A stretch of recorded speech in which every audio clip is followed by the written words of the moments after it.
ان الدین عند اللہ الاسلام، کہ اللہ رب العزت کی نگاہ میں جو دین ہے، اللہ کا جو فیصلہ ہے وہ اسلام ہے۔ اور اسلام کا مطلب کیا ہے؟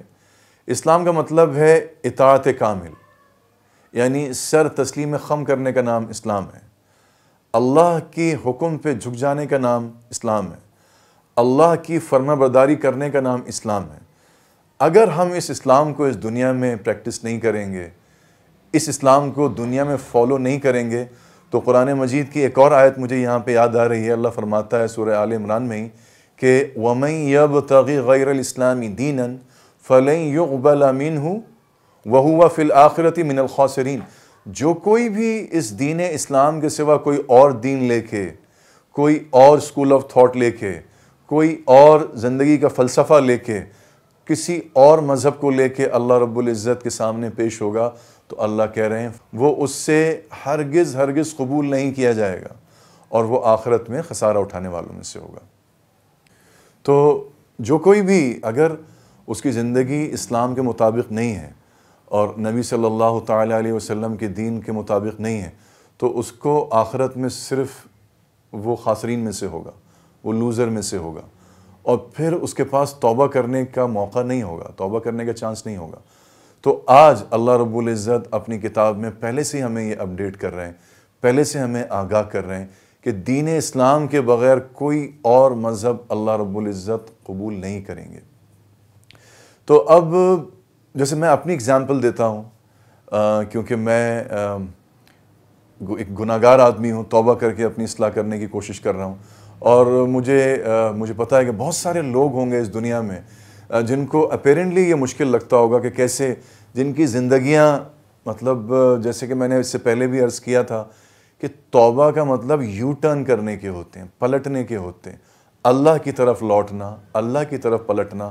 اب ایک آدمی کی زندگی وہ ایک عرصے سے اس کی سمت مختلف ہے، اس کی ڈائریکشن مختلف ہے، اس کو جانا کدھر ہے، اس کو جانا مغرب کی طرف ہے، وہ جہاں مشرق کی طرف رہے، اور 60 سال کی عمر میں، 70 سال کی عمر میں اس کو اس بات کی، یعنی اس کو یہ پتہ چلتا ہے کہ اس کی زندگی صحیح ڈائریکشن پہ نہیں ہے، اس کی زندگی اسلام کے مطابق نہیں ہے، اس کی زندگی نبی صلی اللہ تعالیٰ علیہ وسلم کی سنت کے مطابق نہیں ہے، تو وہ کیا کرے؟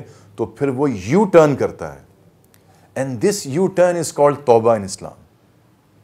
تو میں قرآن مجید سے ایک آیت آپ کے ساتھ شیئر کرنا چاہتا ہوں کہ جتنے بھی مجھ جیسے گناہ گار لوگ ہیں، جن کو یہ لگتا ہے کہ ان کی زندگی بہت دور ہے اسلام سے، اور جن کو یہ لگتا ہے کہ ان کی زندگی نبی صلی اللہ تعالیٰ علیہ وسلم کے لائے ہوئے دین سے بہت دور ہے، تو قرآن مجید میں سورہ زمر کی ایک آیت ہے، اور مایوس ہونے کی ضرورت نہیں ہے، کیونکہ سب سے پہلے شیطان کیا کرتا ہے؟ شیطان سب سے پہلے مایوسی پیدا کرتا ہے، سب سے پہلے انسان کو ڈپریس کرتا ہے، ڈس اپوائنٹ کرتا ہے کہ تمہاری زندگی تو یہ رہی ہے، تم تو یہ کرتے رہے ہو، تم اتنے گناہ گار ہو، تم کہاں چلو گے دین پہ؟ یہ تو بہت نیک لوگوں کی روش ہے، تم کہاں چل سکتے ہو اس دین پہ؟ یہ سارے جو تھاٹس ہوتے ہیں شیطان ڈالتا ہے، کیونکہ شیطان کا کام ہی یہی ہے۔ شیطان بیٹھا ہی میرے اور آپ کے سیدھے راستے پہ ہے، اور اس نے اللہ رب العزت سے یہ وعدہ کیا تھا کہ میں تیرے بندوں کے سیدھے راستے پہ بیٹھ جاؤں گا، اور ان پر ان کے آگے سے، ان کے پیچھے سے، ان کے دائیں سے اور ان کے بائیں سے حملہ کروں گا۔ تو وہ تو ایک لمحے کی بھی جسے کہتے ہیں کہ سستی نہیں کرتا، وہ تو ایک لمحے کی بھی تاخیر نہیں کرتا، اور وہ اپنا کام مسلسل کر رہا ہے۔ تو شیطان ہمیں یہ ریئلائز کراتا ہے کہ توبہ کرنا بہت مشکل ہے، اور میری زندگی اتنی گناہ گار ہے، اور میں نے اتنے بڑے بڑے گناہ کیے ہیں، اللہ مجھے کیسے معاف کرے گا؟ تو ان تمام گناہ گاروں کے لیے اور مجھ جیسے گناہ گار کے لیے قرآن مجید کی آیت ہے، سورہ زمر کی 53 آیت ہے، جس میں اللہ تعالیٰ ارشاد فرماتا ہے قُلْ يَا عِبَادِيَ الَّذِينَ أَسْرَفُوا عَلَىٰ أَنفُسِهِمْ لَا تَقْنَطُوا مِن رَحْمَةِ اللَّهِ إِنَّ اللَّهَ يَغْفِرُ الذُّنُوبَ جَمِيعًا إِنَّهُ هُوَ الْغَفُورُ الرَّحِيمُ۔ قل، اے نبی کہہ دیجئے ان سے، قل، جہاں جہاں قرآن مجید میں اللہ رب العزت قل استعمال فرماتے ہیں، تو قل کا مطلب ہے اے نبی کہہ دیجئے ان سے، او profit say it to them۔ یعنی نبی صلی اللہ تعالیٰ علیہ وسلم کے زمانے میں مشرکین اور کافرین اور لوگ طرح طرح کے سوالات لے کے نبی صلی اللہ تعالیٰ علیہ وسلم کے پاس آتے تھے اور آپ کو پریشان کرنے کی کوشش کرتے تھے. تو اللہ تعالیٰ اپنے نبی پہ وحی کر کے ان سوالوں کے جوابات دیتے تھے، اور قل کر کے وہ تمام جوابات جو اللہ رب العزت نے پس پردہ نبی صلی اللہ تعالیٰ علیہ وسلم سے کہلوائے وہ قرآن مجید میں قل کر کے محفوظ ہیں آج بھی. تو جہاں بھی قل آئے گا تو اس کا مطلب ہے قل اللہ کی بات ہے، اللہ کہلوا رہے ہیں. اور کہا کس نے؟ نبی صلی اللہ تعالیٰ علیہ وسلم نے 1400 سال پہلے. آج سنت رسول میں کون تلاوت کر رہا ہے؟ آج سنت رسول میں مجھ جیسے ایک حقیر آدمی کو اللہ رب العزت نے یہ توفیق دی کہ میں قرآن مجید کی آیت تلاوت کر کے آپ کے ساتھ شیئر کروں. اور وہ کیا آیت ہے؟ قل say it to them، اے نبی کہہ دیجئے ان سے. اور سنت رسول میں آج میں یہ کہہ رہا ہوں، کیا کہہ دیجئے؟ یا عبادی الذین اسرفوا علی انفسہم، کہہ دیجئے میرے بندوں سے. کون سے بندے ہیں یہ؟ کون سے بندے ہیں؟ کیا یہ اللہ رب العزت کے بہت نیک بندے ہیں؟ نہیں.